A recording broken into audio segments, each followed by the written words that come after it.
तो आप सबका स्वागत है सोलो लेवलिंग के एक नए एपिसोड में। और आज मैं आपको एक्सप्लेन करने वाला हूँ सोलो लेवलिंग का सीजन 4 का एपिसोड 5। तो हम सब ने पहले के एपिसोड में ये देखा था कि जापान ने एस क्लास हंटर यूरी को हायर किया है एस रैंक डंजन के गेट को संभालने के लिए। और हमने ये भी देखा था कि संग कांडा टेम्पल के अंदर चले जाता है, जहाँ संग को एक विंग वाला स्टैचू मिलता है जो उसे ये कहता है कि ये उसका फाइनल टेस्ट है। और संग ने इसे बुरा कर दिया था, उसके सारे सवाल का जवाब उसे मिल जाएगा। एंड यहाँ संग सारे स्टैचू से फाइट करता है और जीत भी रहा होता है, लेकिन यहाँ संग के सामने वो बड़ा वाला स्टैचू आ जाता है। और अब इसके आगे तो एपिसोड की स्टार्टिंग में हमें हंटर सुजन के पास ले जाया जाता है। एंड इस जगह हमें ये पता चलता है कि मासामोटो चेयरमैन से बात कर रहे होते हैं। और यहाँ मासामोटो चेयरमैन को एक डॉक्यूमेंट दिखाते हुए ये कहते हैं कि इस कॉन्ट्रैक्ट में ये लिखा है कि जीजू आइलैंड की जितने भी माना क्रिस्टल थे हम उसकी राइट को छोड़ते हैं। ये सुन के चेयरमैन को कुछ भी समझ नहीं आता, इसलिए वो पूछते हैं कि तुम ऐसा क्यों कर रहे हो। मासामोटो चेयरमैन को ये बताते हैं कि इसके बदले हम संजिन वो को हायर करना चाहते हैं। एंड यहाँ चेयरमैन को ये एजेंट ट्रांसलेट करके मासामोटो की बात बता रहा होता है। ये सब सुनने के बाद चेयरमैन हंसते हुए ये कहते हैं कि मुझे माफ कर देना, लेकिन संजन वू का हंटर से कोई भी संबंध नहीं है। हानिकावा मासामोटो को ये सारी बात बताती है। ये सुन के मासामोटो कहता है कि मुझे ये बात पता है, लेकिन हम हंटर की मदद के बिना संजन वू से कांटेक्ट नहीं कर पाएंगे। एंड मैं आपको ये नहीं बोल रहा हूँ कि हमारे लिए आप उससे अच्छी बात करें, मैं ये बोल रहा हूँ कि हमें बस उससे एक बार बात करने का मौका चाहिए। ये सुन के चेयरमैन हैरान हो जाते हैं और वो डॉक्यूमेंट को देखते हुए मन मन कहते हैं कि मुझे ये विश्वास नहीं हो रहा है कि ये लोग उससे बात करने के लिए इतने ज्यादा अमाउंट को देने के लिए तैयार हो गए हैं। और ये लोग ऐसा इसलिए कर रहे हैं क्योंकि इन लोगों ने गोटो ryuji को खो दिया है। एंड हाल ही में जो टोक्यो में एस रैंक गेट अफेयर हुआ है उसे ब्लॉक करने के लिए इनके पास पावर नहीं है। और संजन वू के परफॉर्मेंस रिकॉर्ड को देखा जाए तो ये बुरा ऑफर नहीं है। आगे हमें देखते कि चेयरमैन स्माइल करते हैं और ये कहते हैं कि इस जगह में मैं बिना इंटरप्रेटर के बात करना चाहता हूँ। ये सुन के मासामोटो हैरान हो जाता है और कहता है कि तुम जापानीज लैंग्वेज को जानते हो। चेयरमैन कहते हैं कि मेरे फादर का एक छोटा सा बिजनेस था जापान के अंदर जब मैं यंग था। आगे हमें देखते कि ये दोनों इंटरप्रेटर रूम के बाहर आके खड़े हो जाते हैं। और यहाँ चेयरमैन मासामोटो को ये कहते हैं कि चेयरमैन मासामोटो अगर ये आपकी कोई घटिया चाल है तो इसे अभी बंद कर दो। ये सुन के मासामोटो ये कहता है कि तुम्हारा ये बोलने का क्या मतलब है। चेयरमैन कहते हैं कि मैंने ये रूमर सुने कि ब्लेड गिल ने आपके साथ नाता तोड़ दिया है। मासामोटो खड़े होते हुए कहते हैं कि तुम्हें ये बात कैसे पता चली। चेयरमैन कहते हैं कि ये बहुत ज्यादा ऑब्वियस था, जब ब्लेड गिल ने जापानीज हंटर एसोसिएशन से फंड को रिजेक्ट कर दिया था और बस गवर्नमेंट के सब्सिडी को ही लिया। एंड जो ब्लेड गिल है वो जापान के हंटर एसोसिएशन के हिसाब से ही चलता था, क्योंकि गोटो ryuji सारे एस क्लास हंटर को संभाल लेता था। लेकिन अब सीजे ऐसी नहीं है और अभी उस जगह में गिल्डो के बीच में पावर स्ट्रगल चल रहा होगा। एंड जो ब्लेड गिल है वो ऑलमोस्ट खत्म हो चुका है और जो तुम्हारी हंटर एसोसिएशन है वो इस चीज को कंट्रोल नहीं कर पा रही है। मैंने सही कहा ना। और अगर इस गेट को सही से ब्लॉक नहीं किया गया तो सारी जिम्मेदारी मासामोटो आपके ऊपर आ जाएगी। और भले ही गोटो ryuji के इरादे सही नहीं थे, लेकिन तब भी वो जापान को रिप्रेजेंट कर रहा था। आगे हमें देखते कि चेयरमैन एक कैमरे को निकाल के टेबल में रख देते हैं और गुस्से में ये कहते हैं कि गोटो ryuji की डेथ की वजह से ब्लेड गिल का डाउनफॉल चालू हो गया था। एंड जापान गिल के घटिया मेजरमेंट और आपकी घटिया प्लान की वजह से जो सेक्रीफाइस हुए हैं उन सब का बोझ आपके कंधों में आ चुका है। कैमरे को देख के मासामोटो पूछता है कि ये क्या है। चेयरमैन बताते कि ये कैमरा है जो तुम्हारे सर्वर से कनेक्ट था। एंड ये कैमरा गोटो ryuji का है। और यहाँ में देखते कि चेयरमैन गुस्से से ये कहते हैं कि तुम्हें सही में ऐसा लगा कि मुझे ये पता नहीं चलेगा। एंड यहाँ आपके पास टाइम नहीं है ऐसे स्टोन के बदले संजन वू से बात करने का। अगर ये इन्फॉर्मेशन पब्लिक हो गई तो जापान के लोगों को आपके घटिया प्लान की वजह से कॉन्सिक्वेंसेस को झेलना पड़ेगा।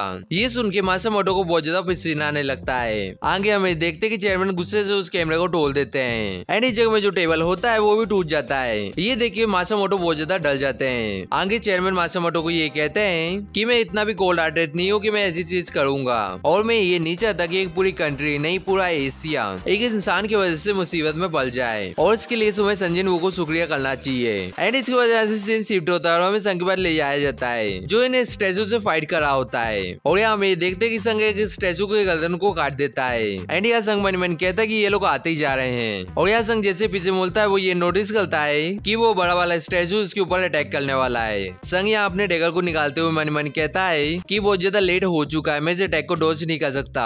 और यहाँ संग अपने दूसरे हाथ से कमांडर जैसे एबिलिटी का यूज करता है एंड अपने सामने सारे स्टैचू को लेके आ जाता है अटैक से बचने के लिए। और यहाँ हम ये देखते हैं कि संग की जो कमांडर जैसे एबिलिटी है वो अपने फाइनल फॉर्म कमांडर और अथॉरिटी में आ जाती है। आगे हम ये देखते हैं कि जो गॉड स्टैचू का अटैक होता है वो इन स्टैचू को डिस्ट्रॉय करते हुए संग की तरफ जा रहा होता है, लेकिन यहाँ संग इस अटैक को डॉज कर लेता है और मनी मन कहता है कि ये वो ज्यादा क्लोज था और मेरे करंट लेवल में भी होने के बाद भी ये अटैक मुझे हिट करता तो मैं सर्वाइव नहीं कर पाता एंड इस जगह में मुझे इसे सबसे पहले खत्म करना होगा। आगे हमें देखते हैं कि संग तेजी से गॉड स्टैचू के पास जाने लगता है एंड यहाँ गॉड स्टैचू संग को अपने पांव से कुचलने की कोशिश करता है और यहाँ हमें देखते हैं कि इस जगह में बहुत बड़ा धमाका होता है और यहाँ गॉड स्टैचू स्माइल करता है, लेकिन इस जगह में संग अटैक को डॉज कर लेता है और सीधा जंप करके गॉड स्टैचू के पास आने लगता है, लेकिन यहाँ गॉड स्टैचू संग के ऊपर लेजर बीम से वापिस अटैक करने वाला होता है। संग कमांडर अथॉरिटी का यूज करते हुए मनी मन कहता है कि यहाँ मैंने अपनी कमांडर अथॉरिटी और अपनी स्पीड को कमांड कर दिया तो मैं सीधा उसके ब्लाइंड स्पॉट में पहुंच जाऊंगा एंड यहाँ संग अपनी कमांडर अथॉरिटी का यूज करके गॉड स्टैचू के कंधे में अटैक करता है, जिसकी वजह से गॉड स्टैचू को लेजर बीम की डायरेक्शन चेंज हो जाती है। संग ये देख के बहुत ज्यादा हैरान हो जाता है और मनी मन कहता है कि ग्रेविटी पुल बहुत ज्यादा स्ट्रॉन्ग है एंड इस जगह में मैंने अपनी थोड़ी सी पावर का यूज किया था, लेकिन तब भी वो इतने बड़े टारगेट के ऊपर वर्क कर गया एंड इस अपग्रेड की वजह से एक बहुत बड़ा डिफरेंस आया है। और यहाँ भी देखते हैं कि संग गॉड स्टैचू के कंधे में आ जाता है और गॉड स्टैचू के ऊपर मल्टीलाइट अटैक करता है, लेकिन यहाँ संग अटैक करने के बाद बहुत ज्यादा हैरान होता है और मनी मन कहता है कि जो डीमन किंग के डैगर है वो किसी भी चीज को काट सकते हैं, लेकिन इसके ऊपर बस स्क्रैच ही आए हैं। अगर मैं इसे काट नहीं सकता तो मुझे ब्रूट बॉल्स का यूज करना होगा एंड इसके बाद संग एक जंप लगा के क्रैश वाली जगह को पकड़ लेता है और इस जगह में अपनी पूरी ताकत से एक पंच मारता है एंड इस अटैक से गॉड स्टैचू की जो हालत है वो खराब हो जाती है। ये देख के विंग वाला स्टैचू ये कहता है कि मैंने ये नहीं सोचा था कि वो इस अटैक का यूज करेगा मेरे मार्वल्स क्रिएशन के ऊपर। इसके बाद हमें देखते हैं कि संग एक और जोरदार पंच मारता है गॉड स्टैचू को और यहाँ संग के पंच की वजह से ढेर सारे विंड वेव क्रिएट हो रहे होते हैं एंड यहाँ संग मनी मन ये कहता है कि मैं तुम्हें सही में ये दिखाऊंगा कि 103 लेवल का मतलब क्या है। इसके बाद संग एक और जोरदार पंच गॉड स्टैचू के ऊपर मारता है और संग की इस पंच की वजह से जो गॉड स्टैचू होता है उसका चेहरा खराब हो जाता है और वो नीचे गिर जाता है एंड गॉड स्टैचू के नीचे गिरने की वजह से बहुत बड़ा धमाका होता है एंड इसके बाद संग जमीन में आ जाता है और इस जगह में जो बाकी स्टैचू थे वो संग के ऊपर अटैक करते हैं, लेकिन यहाँ संग अपनी कमांडर अथॉरिटी एबिलिटी का यूज करके इन सबको जमीन में गाड़ देता है एंड इन सबको खत्म कर देता है। और संग मनी मन कहता है कि मुझे इस बैटल को शुक्रिया कहना चाहिए क्योंकि इसकी वजह से मैं और ज्यादा पावरफुल बन चुका हूँ। विंग वाला स्टैचू संग को ये कहता है कि ये बहुत ज्यादा इंप्रेसिव था। संग विंग वाले स्टैचू को ये कहता है कि अब तुम्हें अपने प्रोमिस को पूरा करना चाहिए, लेकिन यहाँ विंग वाला स्टैचू हंसते हुए ये कहता है कि ये टेस्ट अभी खत्म नहीं हुआ है और तुम्हें ये दिख नहीं रहा है कि मैं इस जगह में अभी भी खड़ा हूँ। संग ये सुन के हैरान हो जाता है एंड यहाँ संग को एक अर्जेंट क्वेस्ट आता है जिसमें ये लिखा होता है कि तुमने इसे 10 मिनट के अंदर डिफीट नहीं किया तो तुम्हारा जो हार्ट है वो धड़कना बंद कर देगा एंड यहाँ विंग वाला स्टैचू संग को ये कहता है कि मैं तुम्हारा फाइनल टेस्ट हूँ। संग विंग वाले स्टैचू से पूछता है कि तुम हो कौन एंड इस जगह में जो 10 मिनट का टाइमर है वो स्टार्ट हो जाता है। विंग वाला स्टैचू ये कहता है कि मैं ब्रिटिश हूँ कि मैंने तुम्हें ये बताया कि ये बहुत ज्यादा सिली क्वेश्चन है, लेकिन तब भी मैं अब तुम्हें आंसर दे देता हूँ। एंड यहाँ हम ये देखते हैं कि जो विंग वाला स्टैचू होता है उसके जो पत्थर होते हैं वो टूट रहे होते हैं और विंग वाला स्टैचू ये कहता है कि तुम ये जानना चाहते हो कि मैं कौन हूँ, तो मैं सिस्टम का आर्किटेक्ट हूँ और क्या तुम मेरे आंसर से सेटिस्फाई हो गए। एंड इसके बाद यहाँ से शिफ्ट होता है हमें डंजन के बाहर ले जाया जाता है और यहाँ हम ये देखते हैं कि जगह में मिस्टर वू आ जाते हैं। यहाँ सर्वेलेंस टीम की फीमेल एजेंट ये कहती है कि सारे सर्वेलेंस टीम प्लीज इस जगह में आ जाओ और यहाँ मिस्टर वू मनी मन कहते हैं कि मुझे 7 लाइट अंडर मिल चुके हैं अंडर स्टेशन से, वो भी इतने ज्यादा शॉर्ट नोटिस में, और ये बात मैं पहले से जानता हूँ कि संजन वू की मदद करने के लिए इतने लोग काफी नहीं होंगे और इस जगह में मैं बुरे वक्त के लिए तैयार हो रहा हूँ। लेकिन यहाँ हम ये देखते हैं कि मिस्टर वू अचानक से कुछ चीज को नोटिस करते हैं और गेट के सामने खड़े हो जाते हैं। ये देख के पीछे वाला एंटर ये कहते हैं कि मिस्टर वू क्या हुआ। मिस्टर वू मनी मन कहते हैं कि ये है क्या। इसके बाद मिस्टर वू सबसे ये पूछते हैं कि कोई इस चीज को सेंस कर पा रहा है क्या। एंड यहाँ हम ये देखते हैं कि एक क्रीचर मिस्टर वू को अंदर जाने से रोक रहा होता है। मिस्टर वू मनी मन पहले ये कहते हैं कि अंदर से बहुत ज्यादा खतरनाक हो रहा है। इसके बाद मिस्टर वू अपने साथियों को ये कहते हैं कि मुझे ये फील हो रहा है कि अंदर से बहुत ज्यादा खतरनाक माना का जो तूफान है वो आ रहा है। और यहाँ मिस्टर वू गेट से पीछे हट के ये पूछते हैं कि इस जगह में आसपास कोई मेजर गिल्ड है। पीछे वाला अंडर ये कहता है कि यस सर, यहाँ पास में अंडर गिल्ड है जो यहाँ रेड करने के लिए एकदम तैयार है। ये सुनने के बाद मिस्टर वू ये भी पूछते हैं कि उनके 2 रैंक अंडर भी रेड में होंगे। पीछे वाला अंडर ये बताता है कि मिस्टर चाय जोंगहिन और मिस चाइन भी पार्टिसिपेट करने के लिए मान गई है। मिस्टर वू इस अंडर को ये कहता है कि अंडर गिल्ड के साथ एक इमरजेंसी रिक्वेस्ट रखो, उन्हें ये बोलो कि अभी हमें उनकी काफी ज्यादा जरूरत है। आगे मिस्टर वू मनी मन कहते हैं कि संजन वो तुम अंदर कर के रहे हो। इसके बाद हमें डंजन के अंदर का सीन दिखाया जाता है जहाँ आर्टिटेक अपनी विंग का यूज करके उड़ने लगता है और इस जगह में संग को थोड़ा बहुत पसीना आ रहा होता है। एंड इस जगह में हम ये देखते हैं कि आर्टिटेक अपने विंग को अपना हाथ बना लेता है और तेजी से संग के पास आ जाता है। संग ये देख के एकदम हैरान हो जाता है और यहाँ आर्टिटेक संग के ऊपर एक जोरदार पंच मारता है, लेकिन यहाँ संग अपने हाथ का यूज करके अटैक को ब्लॉक कर लेता है।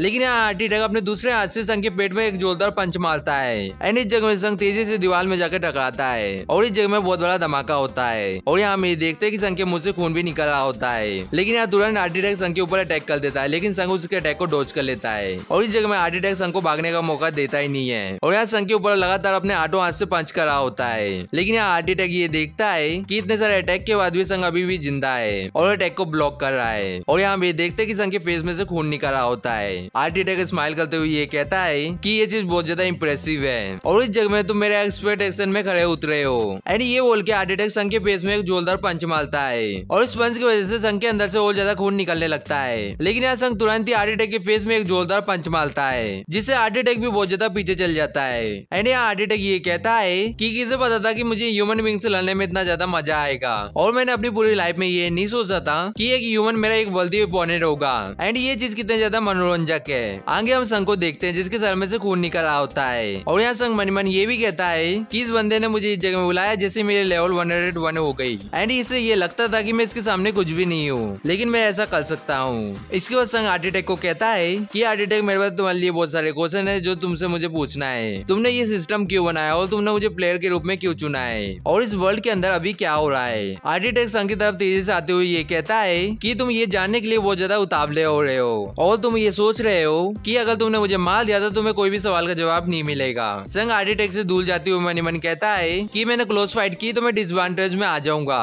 इसके बाद संग अपनी एबिलिटी कमांडर अथॉरिटी का यूज करता है, लेकिन यहाँ हम ये देखते हैं कि आर्टिटेक भी कमांडर अथॉरिटी का यूज करता है और संग को ये कहता है कि तुम्हारा प्लान ये है कि तुम मेरे ऊपर दूर से अटैक करोगे, लेकिन इससे कुछ भी नहीं होने वाला है। एंड हम ये देखते हैं कि इन दोनों के अटैक एक दूसरे से टकरा जाते हैं जिसकी वजह से आसपास की चीजें डिस्ट्रॉय होने लगती है। संग पीछे आते हुए मन मन कहता है कि ये मेरी जैसे स्किल का यूज कर सकता है, तो इसका मतलब ये है कि दूर से अटैक करने का कोई भी मतलब नहीं होने वाला है। आगे हम देखते हैं कि आर्टिटेक हंसते हुए संग को ये कहता है कि तुम मुझे मारो या ना मारो उससे कोई भी फर्क नहीं पड़ता है, जो जवाब तुम्हें मिलने वाले हैं वो पहले से तय किए गए हैं। और यहाँ हम ये देखते हैं कि आर्टिटेक के पास सारे स्टैचू के वेपन आ जाते हैं और इस जगह में आर्टिटेक ये भी कहता है कि जब मैंने सब कुछ डिजाइन किया था तब ये तय हो गया था कि तुम्हें कौन सा जवाब मिलने वाला है। संग डैगर को निकालते हुए आर्टिटेक से ये पूछता है कि तुमने ये सब कुछ डिजाइन कैसे किया और तुमने मुझे ये पावर कैसे दी। आर्टिटेक संग को ये बताता है कि मैंने तुम्हें नहीं चुना था और फैक्ट ये है कि मैं इस आइडिया के एकदम खिलाफ था और मैं बस इस सिस्टम का देखभाल करने वाला